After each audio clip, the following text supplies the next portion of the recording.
안녕하세요.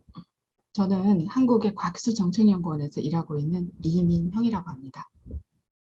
한국 베네수엘라 미래협력포럼에서 발표하게 되어서 영광스럽게 생각합니다. 오늘 발표할 주제는 한국의 경제발전과 과학기술 정책의 진화에 관한 내용입니다. 발표 내용은 크게 네 부분으로 구성이 되어 있습니다. 첫째는 한국 경제성장 추이와 연구개발 투자에 관한 내용이고요. 두 번째는 한국의 과학기술 정책의 발전 과정의 특징과 강점이 무엇인가를 제시해 드리겠습니다. 셋째는 한국 국가혁신 체계의 강점과 약점, 그리고 미래 발전 방향을 제시하겠습니다. 그리고 마지막 네 번째로는 한국과 베네수엘라의 협력 방향에 관한 내용입니다. 자, 먼저 한국의 경제성장 추이를 살펴보겠습니다. 이 그림은 지난 60년간 한국의 경제 성장률을 나타내는 그래프입니다. 한국은 1950년에 3년간의 전쟁을 겪었습니다. 그래서 아무것도 없는 폐허에서 경제 부흥을 해야만 했는데 지난 60년간 끊임없는 노력을 통해서 고속 성장을 이루어왔습니다. 그동안 금융위기와 같은 경제 위기가 발생한 경우를 제외하고는 비교적 높은 경쟁 성장률을 유지해왔습니다. 그래서 1962년 1인당 국민 총소득 GNI가 110불에 불과했습니다만은 2021년에는 3만 5천 달러로 선진국 수준의 그런 그 경제 발전 상태에 도달을 했습니다. 아직 뚜렷이 선진국 수준이라고 하기에는 조금 다소 차이가 있지만은 최근의 경쟁 성장률을 잘 관리해서 나아간다면은 앞으로 몇 년 후면은 국민 1인당 총소득 GNI가 4만 달러에 이를 것으로 예상이 되고 있고요. 이럴 경우에 가까운 일본과 같은 그런 경제 수준에 이를 것으로 지금 예상을 하고 있습니다. 자, 그러면 한국의 이러한 경제 성장을 하는 과정에서 한국의 산업은 어떻게 발전해 왔는지를 간략히 설명을 드리겠습니다. 1960년대부터 2000년대까지의 한국의 성장 과정을 보면은 한국은 산업 구조에 많은 변화가 있었습니다. 한국은 천연 자원이 거의 없는 나라입니다. 그래서 60년대에는 값싼 노동력에 의존한 산업 발전을 할 수밖에 없었고, 그래서 섬유나 가발 같은 경공업이 발전을 했습니다. 70년대에는 자본 투자를 통해, 그러니까 해외 자본 유치와 투자를 통해서 철강, 화학과 같은 중화학 공업 육성 정책을 추진했고, 그 결과로 한국의 중화학공업이 발전을 했습니다. 80년대에는 오일 쇼크 이후에 경제 회복을 위한 신산업이 육성되어서 가전, 조선, 반도체 등에서 발전을 많이 했습니다. 90년대에는 한국의 IT 산업의 부흥기라고 할 수 있는데요. 그렇지만 90년대 말에 IMF 금융위기를 맞아서 굉장히 경제가 어려운 상황으로 되었습니다. 그에 따라서 기업의 구조조정이 활발히 이루어졌고 산업 개편도 많이 이루어졌습니다. 그 결과 2000년 이후에는 IT 중심의 이 융복합 산업이 발전을 했고 정보통신, 반도체, 자동차, 또 바이오, 부품산업, 식품산업 등 다양한 여러 산업에서 발전을 이렇게 가고 있습니다. 이러한 그 60년대에서부터 2000년대까지의 산업구조의 이런 변화에 있어서 초기에는 정부 정책을 통해서 의도적으로 이런 그 산업구조를 개편하는 역할을 했지만은 기업이 성장하면서 기업이 경쟁력 있는 분야를 산업들을 트랜스퍼 해갖고 그러한 그 기업의 그 역할들을 통해서 한국의 경제산업 구조가 변해가는 그런 형태로 진화하고 있습니다. 현재 그 결과로 한국에는 첨단 기술력과 글로벌 기술 경쟁력을 보유한 다수의 대기업들이 포진을 하고 있습니다. 여러분들이 잘 아시는 삼성전자, 또 현대자동차, SK텔레콤, 또 LG화학, 또 포스코, 롯데, 한화 등과 같은 많은 기업들이 글로벌 시장에서 활약을 하고 있습니다. 자, 다음은 그러면 한국의 R&D 투자에서는 어떠한 변화가 있었는지를 좀 살펴보겠습니다. 최근에 한국 연구개발 투자규모를 국제적으로 한번 비교해 보면 총 연구개발 투자 규모는 세계 5위에 이르고 있습니다. 미국이나 중국과는 아무래도 경제력 차이가 있다 보니까 규모의 차이가 있지만은 프랑스, 영국보다는 많은 투자를 하고 있습니다. 그리고 경제 규모를 고려한 GDP 기준으로 보면은 이스라엘 다음으로 세계 2위 수준입니다. 그러니까 굉장히 연구개발 투자를 많이 하고 있는 그런 나라라고 할 수 있겠습니다. 또 정부 대 민간의 연구개발 투자 비중을 보면은 정부가 23, 민간이 77로 민간의 연구개발 투자가 많은 부분을 차지를 하고 있습니다. 정부 비중 측면에서 보면은 미국이나 독일, 프랑스보다는 적은 편이지만 일본이나 중국과는 비슷한 수준이거나 조금은 높은 수준이 있습니다. 그러나 GDP 대비에 전국 연구개발 투자 비중을 보면은 세계 1위 수준입니다. 그러니까 민간뿐만 아니라 정부의 연구개발 투자도 굉장히 많이 이루어지는 그런 나라가 되겠습니다. 자, 그러면 다음은 이러한 그 경제 성장 과정에서 한국의 과학기술 정책이 어떻게 발전해 왔고 어떤 역할을 했는지를 좀 말씀을 드리겠습니다. 한국의 과학기술 정책은 1967년 과학기술 부처를 설립하면서 시작이 되었습니다. 1962년에 한국은 처음으로 이 경제 부흥을 위한 경제개발 5개년 계획을 수립하는데요. 이때 경제 발전을 위해서는 기술의 중요성, 기술 개발의 중요성이 무엇보다 더 중요하다는 것을 인식하면서 기술진흥 5개년 계획이 부차적으로 수립이 되었습니다. 이러한 이제 수립된 계획에 따라서 과학기술 행정체제가 구축이 되고 본격적으로 과학기술 행정이 추진이 되었습니다. 당시에는 과학기술 기반이 없었기 때문에 미국의 지원을 받아서 정부 출연연구기관인 키스트를 설립하였고 미국에서 유학하고 있는 우수한 인재들이 많이 영입이 되었습니다. 이러한 인재들이 한국의 초기 과학기술 발전과 기업의 생산기술 발전에 중요한 역할을 하게 됩니다. 그래서 한국의 국민들에게 키스트는 한국의 초기 과학기술 발전을 이끈 상징적인 기관으로 기억이 되고 있습니다. 당시 70년대, 60년대에 대표적인 과학기술 성과를 보면은 지금 기준으로 보면 굉장히 미미한 성과들이라고 볼 수 있는데 배추의 품종 개량이라든가 또 화학비료 생산 기술, 또 흑백 TV 개발 등과 같은 성과를 창출했는데 당시 나름 굉장히 중요한 성과라고 할 수 있겠습니다. 70년대에는 선진국의 해외 기술을 도입해서 흡수하는 시대입니다. 정부는 키스트와 유사한 다수의 정보 연구기관을 대덕 지역에 설립을 하였고 우수한 해외 한국의 과학자들을 유치해서 선진 기술을 빠르게 캐치업하는 그런 전략을 추진했습니다. 특히 주요 산업의 국산화 계획에 따라서 전기기기, 기계류, 전자부품 등과 같은 국산화 계획이 이루어졌습니다. 70년대의 과학기술 성과로는 포항제철소 설립을 줄 수 있는데요. 포항제철소의 설립은 한국이 철강 분야에서 대단히 경쟁력을 확보할 수 있는 굉장히 역사적으로 중요한 사건이라고 할 수 있겠습니다.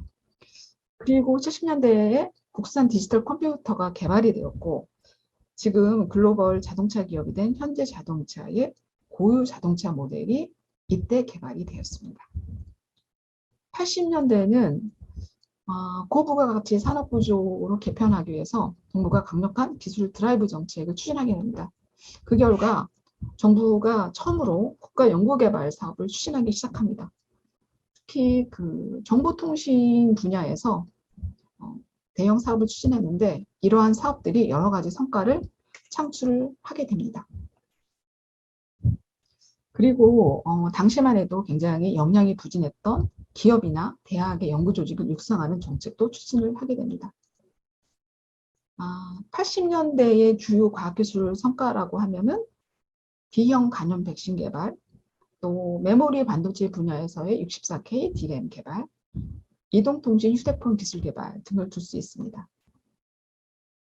90년대는 한국이 외환위기로 IMF 구제금융을 받는 그런 위기가 있던 시기였습니다. 그렇지만 과학기술 육성을 위한 정부의 의지는 꺾이지 않고 지속이 되었습니다. 이때 정부가 추진해온 국가연구개발 사업이 좀 더 대형화돼서 R&D를 집중 육성하게 되었고요. 대학에 대한 연구개발 지원도 확대되고 또 지방과학기술 진흥 정책이 추진도 되었습니다. 원자력, 또 우주, 해양과 같은 거대 과학 분야에 대한 연구도 확대되었습니다.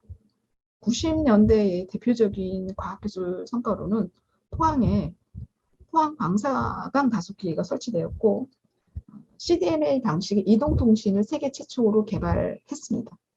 그리고 2차 전지 분야의 리튬 이온 전지도 개발이 이루어졌습니다. 2000년대의 한국의 과학기술 정책은 선진국과 같은 그러한 모습을 갖추게 됩니다.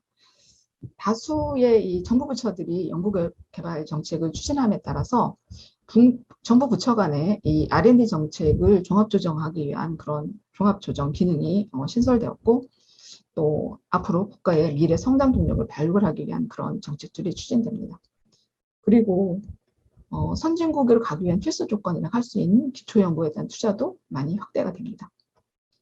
2000년대의 주요한 과학기술 성과로는 휴머노이드 로봇 개발, 또 한국형 고속열차 개발, 또 미래 에너지원인 핵융합장치 건설, 그리고 한국인 유전치 지도 완성 등이 있습니다. 네, 지금까지 시대별로 과학기술 정책의 주요 흐름을 살펴봤는데 이러한 흐름 속에서 우리 한국 과학기술 정책의 좀 더 중요한 어떤 특징점 또 강점 부분을 요약해서 말씀을 드리겠습니다. 첫째, 한국은 선진국을 캐치업하는 전략을 추진하였는데 이 선진국의 이 전략 분야를 타겟으로 설정을 해서 선택과 집중 전략을 추진했습니다. 그런데 이러한 전략이 굉장히 효과적으로 추진되었고 좋은 성과를 창출해냈습니다. 두 번째는 정부와 민간이 함께 협력하고 노력을 했다는 점입니다. 정부는 기업이 필요한 부분을 적극적으로 지원하고 기업은 정부의 지원에만 의존하지 않고 정부와 함께 부족한 부분을 타개하게 노력을 함께 경주했습니다. 그리고 그러한 것들이 굉장히 성과를 창출을 했습니다. 세 번째는 산업 발전을 위한 강력한 기술개발 정책을 추진했다는 점입니다. 초기 과학기술 정책이 이 전략 산업 발전을 위한 기술개발 중심으로 추진되었고 그러한 정책의 추진이 산업 발전으로 이어지는 그런 동력이 되었습니다. 최근에는 연구개발 역량 강화 그리고 연구 역량 강화를 위해서 기초연구에 대한 투자도 많이 확대를 해가고 있습니다. 네 번째는 해외에 유학하는 우수한 인재들을 국내로 유치해서 정부가 이러한 우수한 인재들을 적극적으로 활용을 했다는 점입니다. 물론 해외 인재들을 유치하기 위해서 굉장히 많은 보상을 주기도 했습니다. 그리고 해외 인재들에 계속 의존할 수 없었기 때문에 국내에서 우수 인력을 육성하기 위한 교육 정책, 특히 이제 이공계 대학의 육성 정책을 추진을 했습니다. 그리고 그런 것들이 굉장히 우수한 인력을 창출하는데 효과적으로 작용을 했습니다. 다섯 번째는 키스터와 같은 정부 출연 연구기관의 설립과 활용이 큰 역할을 했다는 점입니다. 해외에서 국내로 들어온 우수한 인재들이 일할 수 있는 기반이 마련이 되었죠. 이러한 키스터와 같은 연구기관이 설치됨으로써 그리고 이러한 인재들이 이제 그런 연구기관을 통해서 산업 발전에 적극적으로 역할을 할 수가 있었습니다.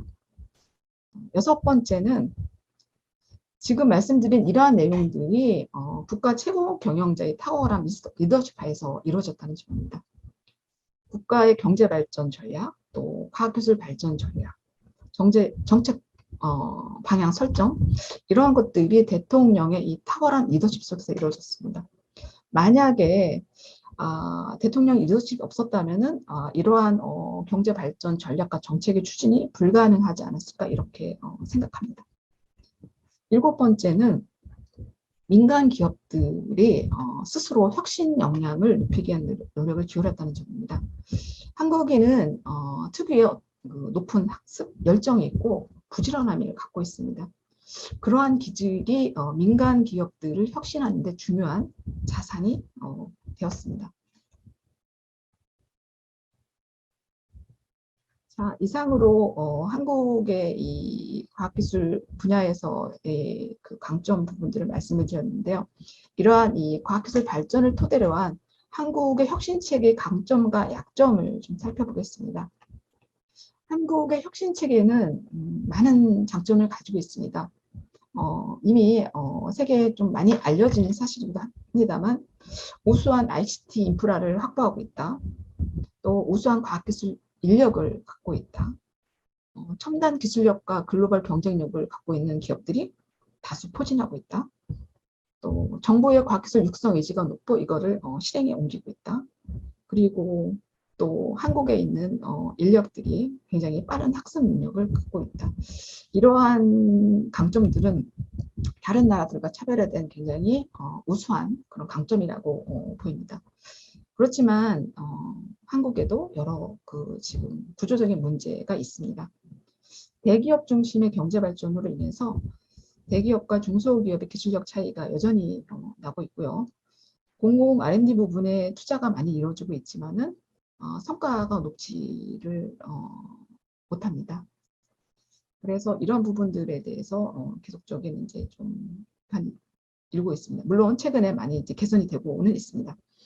국내 시장의 규제가 강해서 기업들을 혁신하는데 이제 장애가 되고 있는 점이 지금 문제가 좀 되고 있고, 또 수도권 중심으로 경제 발전이 이루어짐으로써 수도권과 지방의 혁신 역량의 발전 격차 이런 것들도 지금 한국의 어떤 구조적인 문제라고 볼 수 있겠습니다.